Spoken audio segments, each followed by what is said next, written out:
En la parte final de este espacio informativo, recibimos a nuestra invitada Anabel Chacón. Ella es matemática, reside en la ciudad de Quito. Vamos a hablar en los siguientes minutos sobre lo que se ha venido reclamando en el país, no de ahora, desde hace mucho tiempo atrás, irregularidades que se vienen cometiendo en el Consejo Nacional Electoral, inconformidad de movimientos y partidos políticos sobre los resultados, cómo se está llevando estos procesos electorales, cómo se han llevado, y el último que ha traído un sinnúmero de interrogantes en la población ecuatoriana. Ayer, por ejemplo, en la ciudad de Quito, este día lunes, se dieron protestas de inconformidad por repetición de elecciones en el exterior para volver nuevamente a elegir a los asambleístas nacionales y asambleístas del exterior. De igual forma, hace algunos días atrás se dio por parte de un colectivo que está buscando transparencia en el proceso electoral, en el sentido de que el conteo de votos realmente deja cosas inconformes, no establece lo que efectivamente constan en las actas, hay inconformidad con los números no concuerdan, y esto es mucho más grave. El señor Ayerbe manifestó de que iba a presentar ya en la fiscalía de manera el día de hoy, lo iba a hacer ya efectivo esta denuncia en la Fiscalía General del Estado. Anabel, ¿qué es lo que han podido ustedes investigar? ¿Qué es lo que pasa con todo este proceso irregular que se ha manifestado que no consta en la ley, por ejemplo, como repetir las elecciones? No hay un sustento legal, pero que en el fondo termina avalando el Tribunal Contencioso Electoral para volver a repetir estas elecciones. ¿A qué conclusiones han llegado ustedes? Y más que nada, ustedes una matemática, ¿qué es lo que han podido revisar, qué han podido contrastar con la información que no satisface a la población ecuatoriana? Buenos días. Buenos días y un saludo a todo Cuenca, siempre querida, admirada y recordada. En el colectivo Defiende tu Voto hemos hecho análisis de datos y análisis matemáticos desde el punto de vista micro y macro. Desde el punto de vista macro, que es el estudio que yo he realizado, pues no coincidían las tendencias, no coincidían los archivos en cuanto a las actas, a los votantes. Entonces, esto nos indica que hay algo que no está bien, que no está siendo bien procesado. En la parte micro, que la hizo Bolívar Loján, ahí encontramos inconsistencias en las actas y alteración en la parte que pasa de las actas hacia los archivos TXT, que son los que ingresan al sistema de conteo. Precisamente, como dijo Óscar Ayerbe, también parte del colectivo, hoy día a las 10 de la mañana vamos a presentar una denuncia en la Fiscalía respecto a este tema, porque los documentos que son las actas, son documentos públicos, han sido alterados.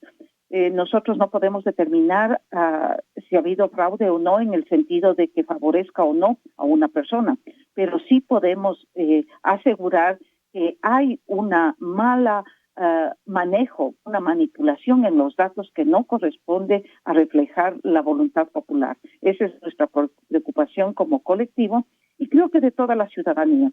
Nosotros simplemente estamos poniendo de una forma técnica lo que todo el mundo sabe, lo que todo el Ecuador protesta y reclama.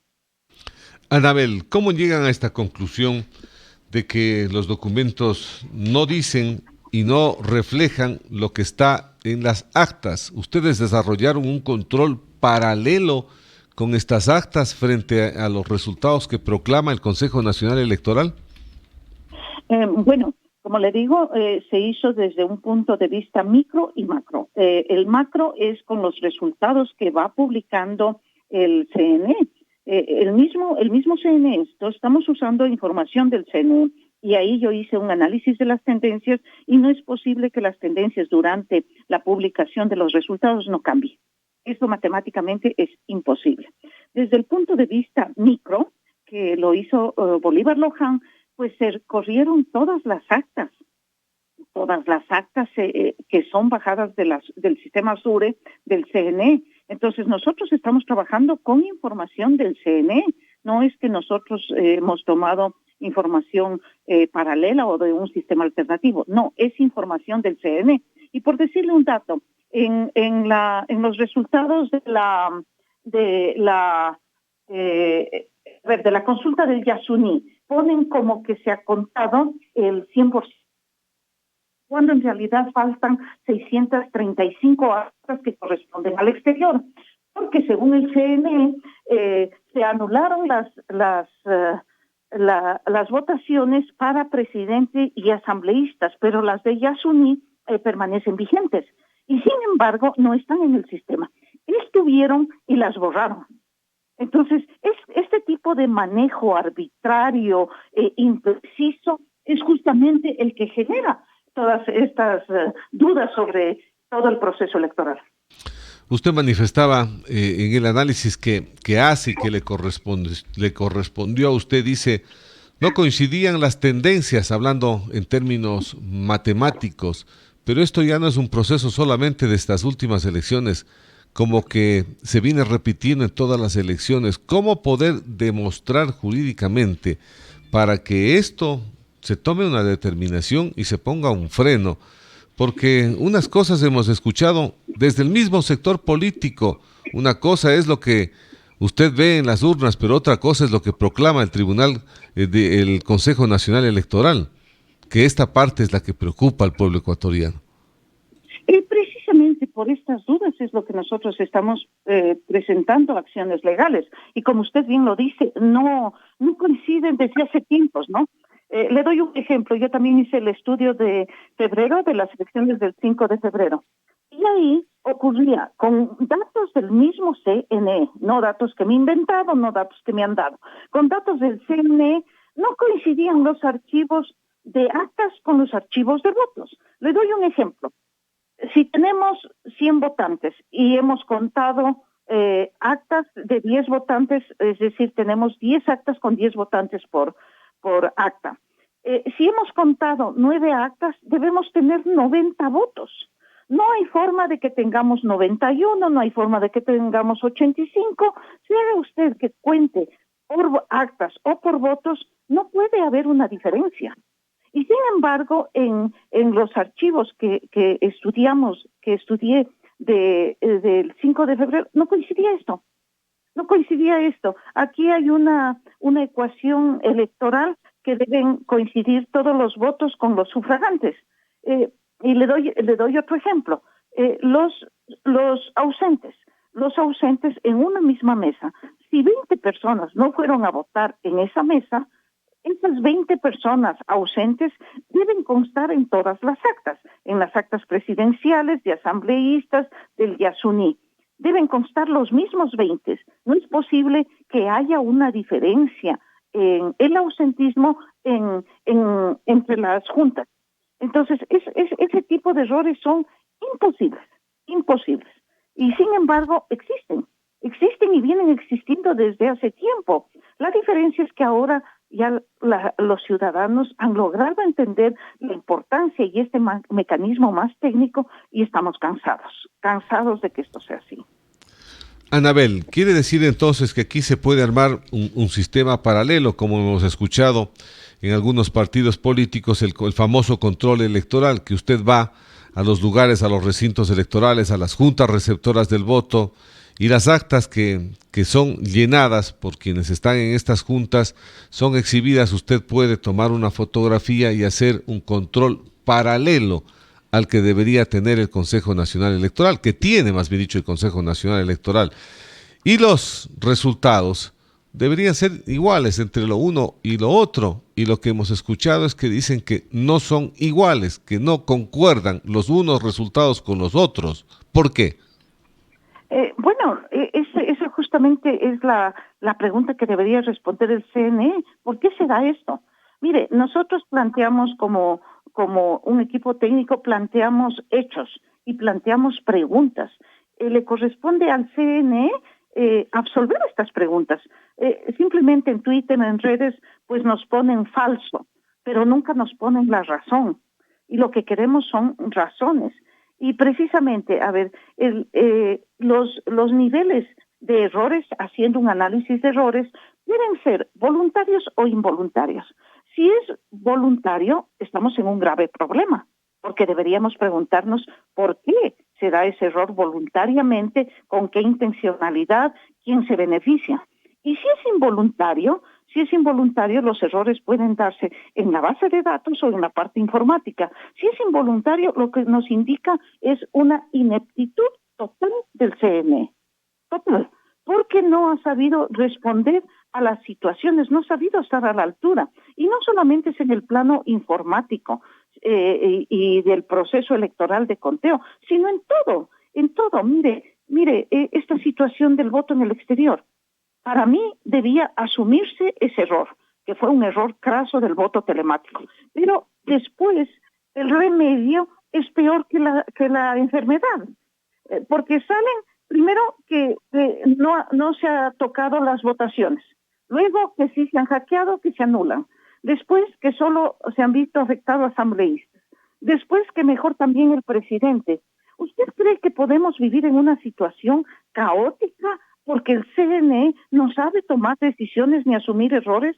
Y eso por darle en el plano general, político y social la afectación. En cuanto a dinero, es fácil decir, gastamos $800,000, ahora necesitamos 2 millones más. ¿A quién le está dando cuentas el CNE de todo esto? En los dos casos que yo le decía de error, voluntario o involuntario, en los dos casos lo que nos está demostrando el CNE es que es una institución fallida, completamente fallida frente a la custodia de la democracia como debería ser.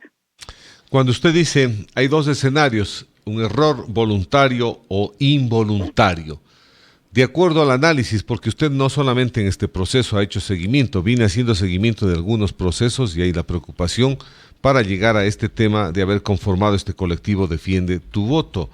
¿Usted encuentra que aquí hay errores involuntarios o errores voluntarios? Mi apreciación personal es que son voluntarios, porque usted no puede explicarse. Mire, si usted tiene una buena programación, no hay forma de que se den este tipo de errores. No hay forma. No hay forma que la acta sea escaneada de una forma e ingrese al archivo de otra forma. No hay forma de que los totales en los resultados no coincidan. ¿Por qué? Porque si usted tiene una programación correcta, automáticamente le hace los cálculos. Y no tendrían que darse estos errores. Si yo le pongo que el resultado tiene que ser 13,430,000 votantes siempre, que ese es mi base del padrón, pues en la programación siempre tendrá que salirme eso. Y si no sale, el sistema tiene que advertirme que hay algún tipo de error. Pero si en un caso me sale 13,060,000 votantes, en otro caso me faltan 635 actas, en un caso me salen 40,776 actas, en otro 4,774, significa que no está bien la programación. Y la programación corresponde al total. Usted no puede decir, bueno, esta partecita calcúleme con esto, esta partecita con el otro. No. Entonces, para mí, es mi criterio personal, sí hay los errores voluntarios. El sistema informático que maneja el Consejo Nacional Electoral también ha sido altamente cuestionado, es manipulable. Santiago Guarderas, que también es parte de un colectivo de transparencia en el país, presentó varias denuncias, hizo muchas observaciones sobre la vulnerabilidad del sistema informático que maneja en el conteo de votos del Consejo Nacional Electoral. ¿Por qué no se ha pedido una auditoría de este sistema? Bueno, sí hay auditorías, hay 4 auditorías de parte de la Contraloría. Y hay una carta de destitución a Adriana Tamaín precisamente por no acatar las resoluciones de las auditorías que son mandatorias, ¿no? Sí hay en el colectivo, yo estuve en el colectivo en el Observatorio Ciudadano de Control Electoral, fui calificada por el mismo CNE como observadora electoral internacional. Y en el último sesión que tuvimos, el 14 de febrero, justamente aceptaron hacer una auditoría al sistema informático y a la base de datos, pero nunca lo cumplen. Y además, desde que ya voy conociendo mucho más los entretelones de todo el sistema, yo creo que ya no podemos conformarnos como país con una auditoría, con una corrección de procesos, no, porque ya vemos que eso no funciona. Hay que hacer una auditoría para establecer responsabilidades. Pero ahora yo promuevo y voy a presentar un proyecto de reforma en la nueva asamblea respecto a la desaparición del Consejo Nacional Electoral, porque es una institución fallida y necesitamos coger otro modelo electoral, otro modelo distinto, porque ya este modelo está agotado, ya no es asunto de soluciones parches, sino de soluciones totales. Debe desaparecer y lo que propongo yo es que exista una junta electoral puntual, que sea designada específicamente para una elección puntual. Y de ahí que no tengan derecho a ser reelectos, porque debemos cuestionarnos que estos consejeros están más que prorrogados en sus funciones y ahora están indefinidamente con la cancelación del concurso de renovación, ellos siguen prorrogados y vemos que eso no es saludable, se han vuelto omnipotentes y omnipresentes en la política, están cumpliendo más allá que un periodo presidencial. Entonces vemos que los resultados han sido nefastos. Anabel, muchas gracias. Vamos a estar pendientes y también las acciones que hagan esta mañana cuando presenten en la Fiscalía General del Estado esta denuncia de observaciones frente al último proceso electoral que acabamos de pasar el 20 de agosto. Muchas gracias, Anabel, por haber estado en la W. Buenos días. Muchísimas gracias a usted. Hasta luego. Gracias, ha sido Anabel Chacón. Ella es matemática, es parte del colectivo Defiende tu Voto. Ella ha hecho y todo este colectivo varias observaciones. Dieron a conocer incluso en una rueda de prensa matemáticamente cuáles eran los escenarios, cómo se presentaron los escenarios y que los resultados entre las actas que ellos pudieron recopilar no concuerdan con los resultados que da el Consejo Nacional Electoral. Esta es una nueva historia que se presenta en el país. 8:22 minutos. En España, no sé si usted alcanzó a ver una